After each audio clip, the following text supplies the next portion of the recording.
नमस्कार। भगवत Gita chanting tutorials में स्वागत है एक बार फिर। Welcome back to the Bhagavad Gita chanting tutorials. इस वीडियो से हम भगवत गीता के 11वें अध्याय की चैंटिंग सीखेंगे। We learn the chanting of 11th chapter of the Bhagavad Gita from this video onwards.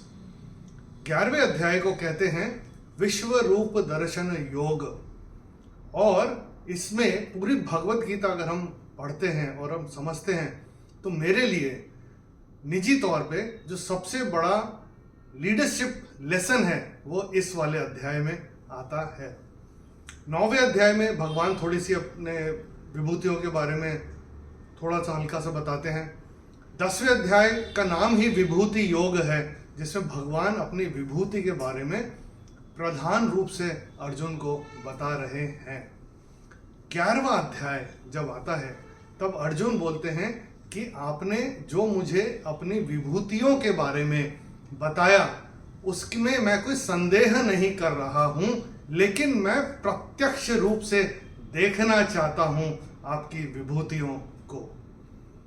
तो लीडरशिप लेसन में क्या है कि अगर हमारे पास कोई हमारी टीम का व्यक्ति आता है और हमसे कुछ पूछता है तो अगर हम उसको बताएंगे तो वो ठीक है समझेगा, मगर ज्यादातर लोग प्रत्यक्ष प्रमाण चाहते हैं। सो leadership in action, practice what you preach is, अगर आप नहीं करेंगे तो आपकी टीम के लोग आपसे पूछेंगे और आपसे करवाएंगे। इसीलिए the best leadership lesson in the Bhagavad Gita is the 11th chapter, where Arjun is asking for the proof whatever has been said in chapter 9 and chapter 10 by भगवान।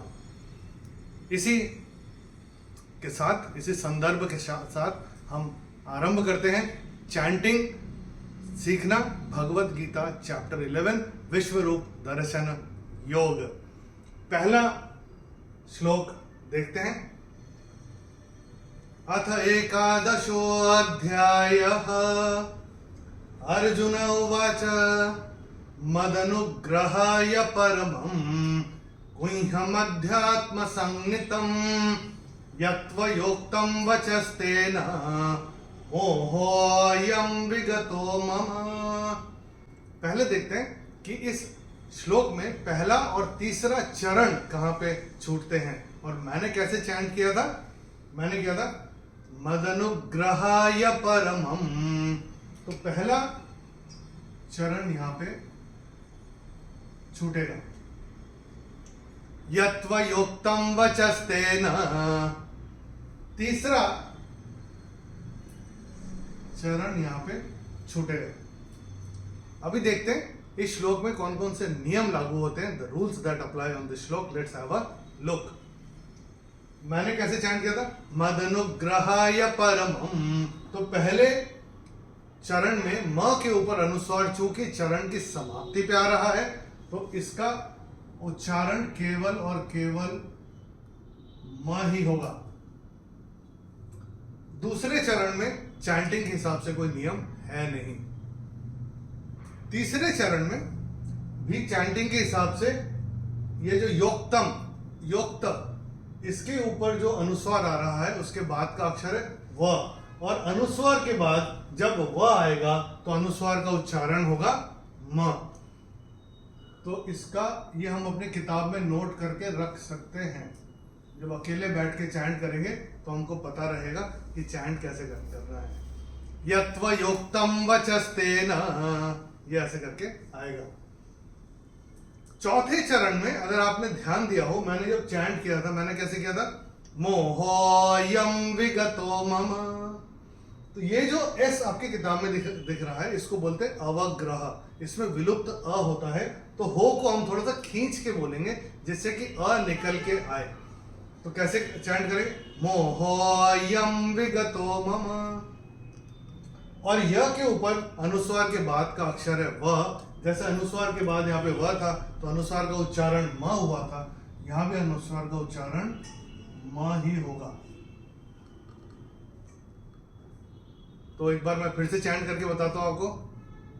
अर्जुन उवाच मदनुग्रहाय परमं गुह्यमध्यात्मसंज्ञितं यत्त्वयोक्तं वचस्तेन मोहोऽयं विगतो मम।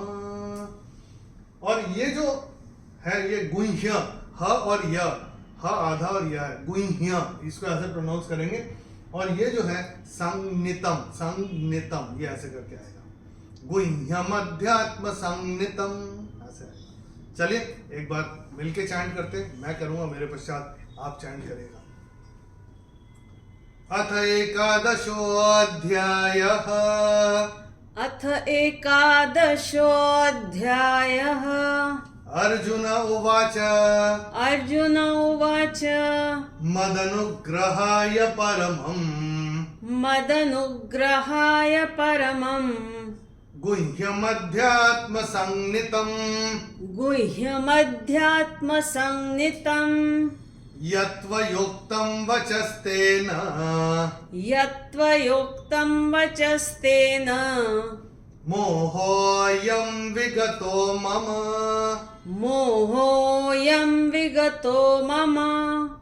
चलिए दूसरा श्लोक देखते हैं 11वें अध्याय का। उसको चैंट कैसे करते हैं पहले मैं आपको चैंट करके बताता हूं। Let me chant it for you first. भवाप्ययौ हि भूतानां श्रुतौ विस्तरशो मया त्वत्तः कमलपत्राक्ष माहात्म्यमपि चाव्ययम्। पहले देखते हैं इस श्लोक में पहला और तीसरा चरण कहां पे छूटते हैं। मैंने कैसे चैंट किया था? भवाप्ययौ हि भूतानां, तो ये पहला चरण यहां पे छूटेगा। त्वत्तः कमलपत्राक्ष, तीसरा चरण यहां पे छूटेगा। अभी देखते हैं इस श्लोक में कौन कौन से नियम लागू होते हैं। The rules that apply on this श्लोक, लेट्स हैव अ लुक।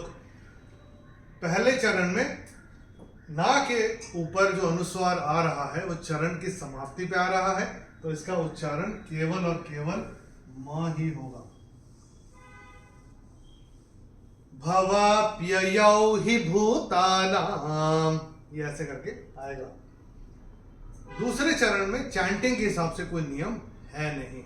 तीसरे चरण में अगर आपने ध्यान दिया हो मैं कैसे चैंट किया था, त्वत्तः कमलपत्राक्ष, तो ये जो विसर्ग आ रहा है त के बाद, उसके बाद का अक्षर है क, और विसर्ग के बाद जब क या ख आता है तो विसर्ग का उच्चारण होता है ह फ्रॉम द एपिग्लॉटिस।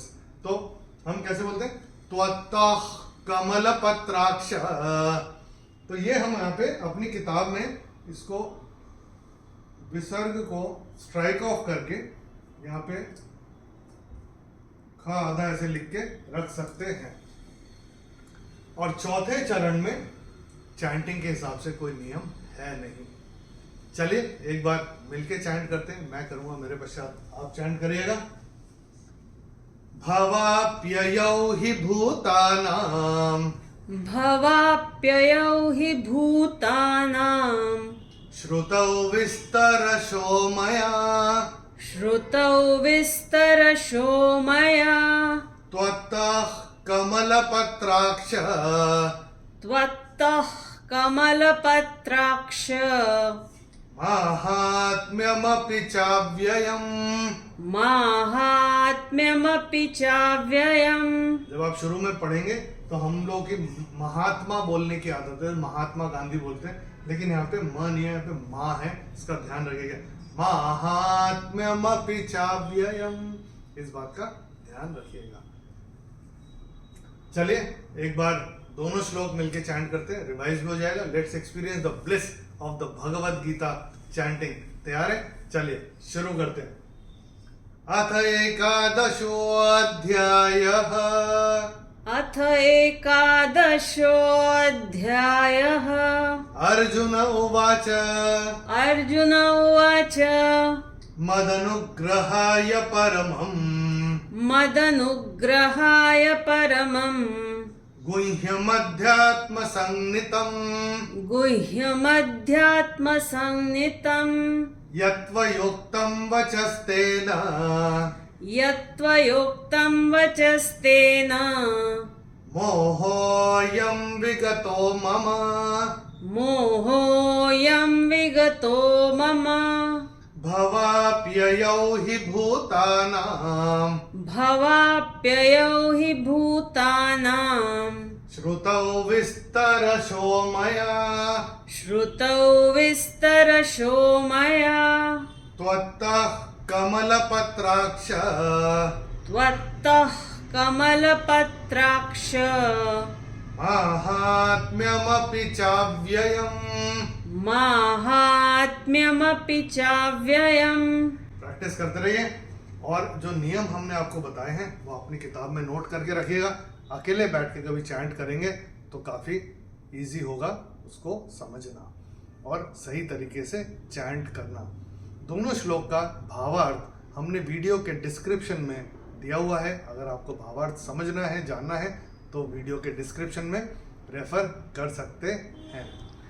अगले वीडियो में हम भगवत गीता के 11वें अध्याय का तीसरा और चौथा श्लोक चैंट करना सीखेंगे। In the next video we will learn how to chant the third and the fourth shloka of chapter 11 of the Bhagavad Gita. Till then, नमस्कार, हरि ओम।